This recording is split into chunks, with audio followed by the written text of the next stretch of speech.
but I do have a few words. I hope I don't bore you. Try not to. First, I would like to reiterate, thank you, Dr. Latour, and also Kayla, Abigail, Megan, those of you that were involved in making this take place. I remember last year, it was good too, be able to honor the faculty and see the successes that we've had and also encourage our students. I think it's wonderful. I really do. This is kind of a bittersweet time, mainly because Dr. Latour came. I wish you would have come maybe a year or two ago because there is a lot of good things going on for our college. And a lot of good things for our students. I'm excited about it. Sorry, John, I didn't make it to the meeting this morning, but I figured, like Brent said, my comments may not have had a very long shelf life, seeing as I'm on the way out. But I really am excited about the college and where they're going and what they're going to be doing with the students. I'm excited about that.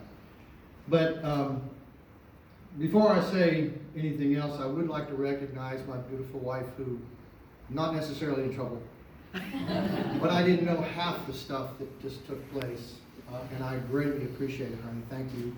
So my wife, Kathy, my daughter, Sarah, and her husband, Craig, our son, John, and his wife, Charity, and our 6 grandchildren over there, Hudson, Michael, John, Lola, Jackson, Elle, and Ruby Kate. So thank you.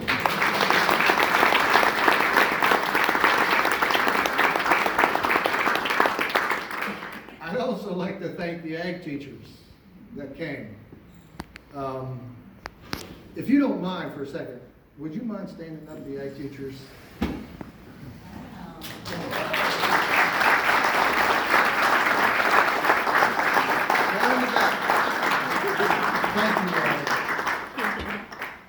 You may not realize it, but you invested in my life as well.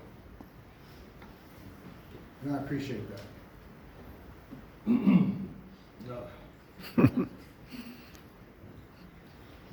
I've given a lot of considerable thought to what I would say, and I hopefully will be able to communicate to you something that I would like to convey. It's mainly observations and reflections of being on this campus. And now, don't get me wrong, I am not the one in this room that's been on this campus the longest. A few others that have been. But these are my reflections, and if you would bear with me, I'd appreciate it. But there are others on our campus as well that have been here a lot longer. But, it's been an interesting walk through. I'll be honest with you. Going through my office was a challenge.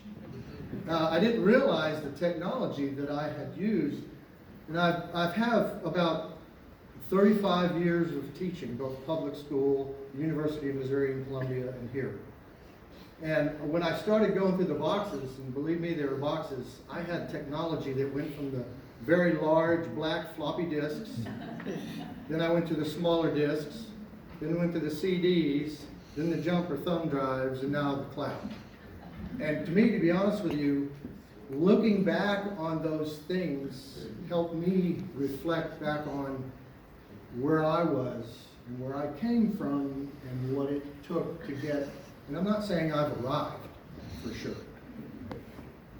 But it was challenging to take a look at that. And again, that's the bittersweet part, because a lot of those changes were good. Some of them were hard, but worth it. And the things that I can look back on my own life and say, this is a good thing. In fact, I'm pretty sure I'm doing what I'm doing right now. I never would have thought of it before, early on. So I had a meeting not too long ago, and Dr. Bradley, you were there. It was with several colleagues, and just as a thought, to put your mind at ease, we were talking about a program that I've been working with for several years, but for the last 4 years directing it. And we were trying to smoothly transition this program from our college and from me over to the College of Education and Behavioral Sciences and to different faculty to teach the courses in adult education. And a smooth transition for the current students that are in there, so they're not full of fear that something's happening that they don't know about and they can't finish, but also a smooth transition for those faculty that'll be teaching it. So I think it was Dr. Bradley said, Kevin, will you mind go ahead and just give us a little history on it? And I said, okay. Well, you don't want me to go all the way back to the first light at the end of the birth canal, do you? So they laughed for a little bit, and I said, no. So rest at ease, I'm not going to do that here either. But I do want to at least take a look at a few things that got me to where I am today. And hopefully I can communicate that. Danish theologian and philosopher Søren Kierkegaard said that life is lived forwards but understood backward. So there's some truth to that. Looking at where I came from, coming across when I went to high school, this was the farthest thing that I had an interest in. As a young boy, fairly quiet, I was generally offering the comic relief for my family. I was the one that kind of kept them laughing, although for some reason, somehow, somewhere, I turned a little bit more serious. But my father would take, there was 5 of us, 4 boys and a girl. My father would take the brothers fishing. He had an old black 54 Chevy, no air conditioning. And I learned real fast on the way fishing. I would oftentimes sit behind my father with the window open, just kind of hanging out, getting some fresh air, but my father chewing tobacco. So I learned really quick. Don't hang out that window when you spit. So there are some things that I've learned relatively quickly through experience, and I think that's a good thing for us to remember and then grow from those things. And oftentimes with those fishing trips, he used a cast net, a large cast net. He was really good at it. And oftentimes we caught a lot of fish, or he did. And we'd bring it home and we'd use what we could for our family and then take it to other families and other members of the community to share a large catch. And we did that often. And that's probably one of the things that I learned as far as giving was concerned, was sharing with different things that our family had and others didn't. So let me cast a broad net quickly and then bring it back home. But in addition, my father used to take us, we'd load us all up and drive several hours to his brother, our uncle's farm. And he'd farm us out for cutting tobacco and picking watermelons. But every meal that we ate on that farm was generated right there on that farm through their garden and the crops and the livestock that they grew, the chickens that they raised. The only thing that I don't think they made was the cheese that we had in our cheese grits in the morning for breakfast. But it was a wonderful experience. So fast forward from that, learning how to work at an early age, I then started in 7th grade working as a pot and pan washer at the Antlers restaurant for 75 cents an hour. And that taught me a lot too. That was a beginning. So I guess the economy, you still can't balance that out. 75 cents an hour is nothing. And my grandkids back there are saying, okay, Granddad, just pick it up. Got to have more money for our allowance. There were no allowances in my home. But during high school, fast forward to that, I wasn't a trouble causer. And for those of you that are ag teachers in the classroom right now, I didn't cause trouble. I just wanted to fly under the radar. I wanted to make my parents proud by getting a diploma and then getting out and going to work. I had absolutely no intention of furthering my education. And I did. I went ahead, and shortly after that, I joined the military. Spent 6 years in the military, learned a lot there that was self-discipline and helped me through a lot of different areas. Both our kids were born when I was in the military, and I think they cost us $5, and that was the food my wife ate. But it was a fantastic time, and went back to work in construction and followed through with the plan. She sacrificed that plan, and I went ahead and started college at night at Western Kentucky University, and I had to work off my high school sins of not knowing how to study, not paying attention, not taking notes, but I turned out to be a pretty good student. I'm not bragging. But for those of you that have kids that have no desire whatsoever to go to college, be patient. They'll end up like somebody else, like me. But actually, it was kind of, it was interesting. It was an interesting trip to go to college, to get my bachelor's and then my master's, teach public school. And then an opportunity came up to where I could go to the University of Missouri and work on my PhD and become a teacher educator. Again, if I was to think back at high school, my frame of mind was what I'm doing right now and have been doing for the last 29 years here at Arkansas State and several more at 2 other places. There's no way in the world you could have convinced me as a high school student that's what I'd be doing. But I found out a few things that were pretty important. And one of the things was the encouragement of my wife, and as a best friend. And after 48 years of her tolerating us moving around and doing different things, I especially appreciate her encouragement. And I found out something that I didn't know.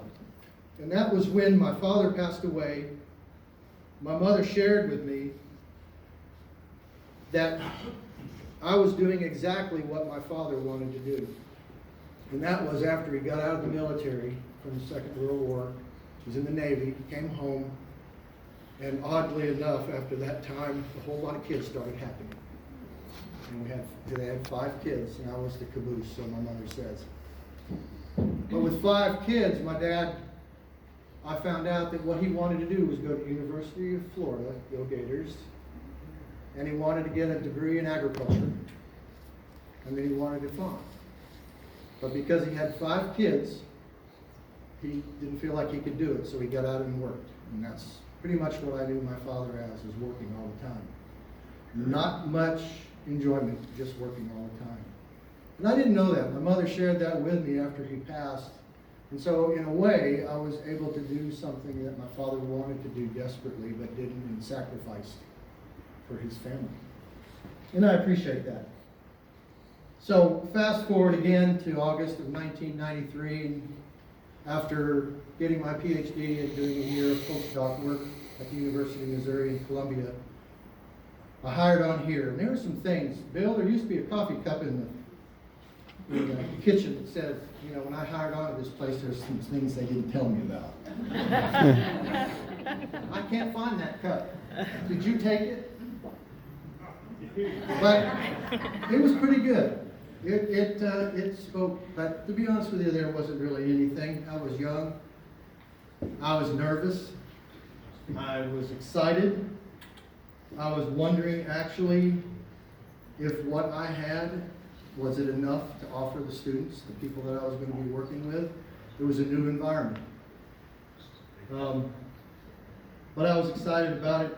I hope that I had learned enough to be able to pass that on to some of my students. Apparently, yes.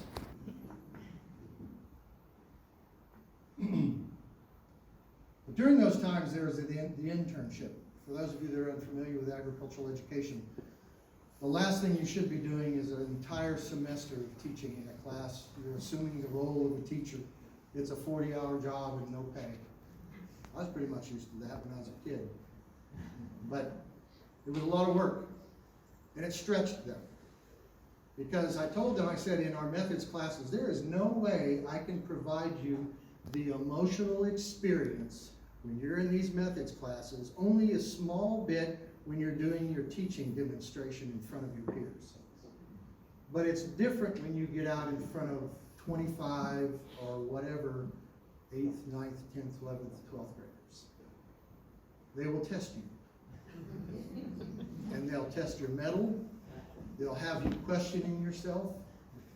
And a number of times, none of you all, none of the teachers that are here, but there were a number of interns that in post-conferences after I would observe, and most of the time I'd go there and spend the whole day with them. Whether or not they liked that or not, I don't know, but I liked it because I got to see holistically where they were and what they did, how the interrelationships they had with students and teachers, and going to the cafeteria and eating high school food. Oh, but in our post-conferences, I had several of them say, Doc, I just don't know. All I have is book learning. I feel so inadequate with life experiences. How do I make my classroom exciting? I feel like I lack something there. So I set out early on to do the best I could to try to help them. And during those post-conferences, I said, wait a minute, let's be creative here. Let's think this through. How can we draw out of you what I know you have, you just haven't uncovered it yet? Because there's experiences we all have. So I began in class trying to teach them just exactly like what you said, you know. There's things that you need to pay attention to in life, so you can then bring that into the classroom. Simple things. I mean, when you're walking across campus and you see the leaves changing colors, why are they changing colors? Find out about that. The next time you're teaching plant science or forestry or whatever, you can bring that knowledge right in. Or, I hate to say this, but occasionally watch a history documentary, as boring as that can be. But watch those things, pay attention to them, bring that into your classroom, enhance your lessons, be fluid in when you're teaching and when you're asking and answering questions. That will help you. How many of you had ketchup today at lunch? Nobody. They didn't have any ketchup out? How many of you know where ketchup began? Just as a little tidbit of history, Heinz, about late 1800s, early 1900s, created ketchup. And he was the first one to use clear bottles, because most of the bottles were, produce was put in it, things were put in it, because they were hiding ingredients that weren't that good. But his, in the 1900s, produced ketchup. That was no preservatives and things like that. But really the reason for ketchup is because of the meat was spoiled most of the time because they didn't have refrigeration and things like that, and they had different techniques like salting and smoking and things like that. But a lot of times ketchup was used to put on meat that was spoiled to hide the right taste. So the next time you squeeze a little ketchup on, keep that in mind. But things like that will bring life into your classroom and get your students excited. And so that's what I started to do. I started drawing down inside myself to encourage them to step out of their comfort zones. I was stepping out of mine without trying to be too transparent. Although some of the pictures up there were a little bit more transparent than I wanted about me. But high school, hey, that's when it was. Late 60s, early 70s, hey, what can I tell you? But I think that was important. And I hope, and it seems like that had an influence on some of the students. But when I was going through my office, I was looking at the teaching materials and the books, and I've given a lot of my books and things away to share whatever knowledge, which you can draw from those books. You know, the last couple of years on this campus have been great, but the thing is for those of you that are new here to this campus, that have come within the last couple of years, there's a lot of work that's gone in. And Dr. Brinkley, Cal, you've seen this campus a lot longer than I have, but a lot of work went into making it a beautiful campus like it is. And I remember sitting in my office in the College of Agriculture when I got here, and Caraway used to blow right through campus north to south. Now there's a nice green space. And there's a beautiful humanities building right in the middle of it. That wasn't here. Clock tower wasn't here on the library. In fact, we had half the size of the library and a big green space where that parking lot was, where they used to practice sports. Between the railroad tracks, students' best excuse was, I got caught between the trains. That's why I'm late to class, consistently. But all that land in there was research plots for the College of Agriculture. It was tremendous. So there's a lot of things that weren't here but are here now, and for those of you that are here now, that are new, that you don't know about those things, I think it's of value for us to look back and see where we came from, both personally and professionally, and work with that the best we can to enhance our teaching, our research, our relationships, our life. And that's what's happened to me. And I think we are the beneficiaries of when we do those types of things. Our students will benefit from that. I am excited for the college because those of you that are here can look back. Those of you that are new, this is a new venture. It's exciting, and that's the one part that I don't want to miss, but I will. That's okay. I'll still be around. But it's an exciting time, but it's changes, and sometimes changes don't necessarily feel good. Sometimes they hurt, but sometimes that's a good thing. Oh, and ABI wasn't here. Beth, not at all. In fact, I remember taking a structures class. We all donned our hard hats and walked into the bottom floor of the humanities building when they still had all bare floors built, and it was dirt on the bottom. And we walked around and talked to the superintendent, looked at this construction, and now it's a beautiful building. And we did the same thing with ABI. And watched the different kind of construction techniques that brought back memories to me, because that's the kind of construction I used to do. So it was pretty cool. But it was great to see the changes then, and now see where we are today. And I think individually, I'm extremely proud of those of you that are here today, and the others. We have a good percentage of ag teachers. And I strongly believe that your experience here, I'm glad I had some opportunity to put something into your life, and you definitely put something back into mine. But one graduate from our program goes out and touches and enhances and influences hundreds of high school kids. And our entire college and university is a beneficiary of that. And I'm thankful. So I look across the room today. You know that many things have come through that I've done and participated in, and not all of them were successful, but learned from them. And I think we should learn from our mistakes. I think the fool doesn't learn from their mistakes. The smart learns from their mistakes, but the wise learns from the mistakes of others. I hope I fall in the category of the wise. But I've had my share of foolish things. But again, thank you. I can honestly say that drawing from my faith in God, my beautiful wife and family, friends that I've made, watching people that I have had some kind of influence on be successful is a good thing. It makes me proud. And to be honest with you, this is a big step in faith to retire, but my wife and I are looking forward to it. And I don't plan on necessarily being completely removed from this. I'll still be in town. But again, thank you all for coming today. Thank you for giving me an opportunity to talk. And I am looking forward to retirement.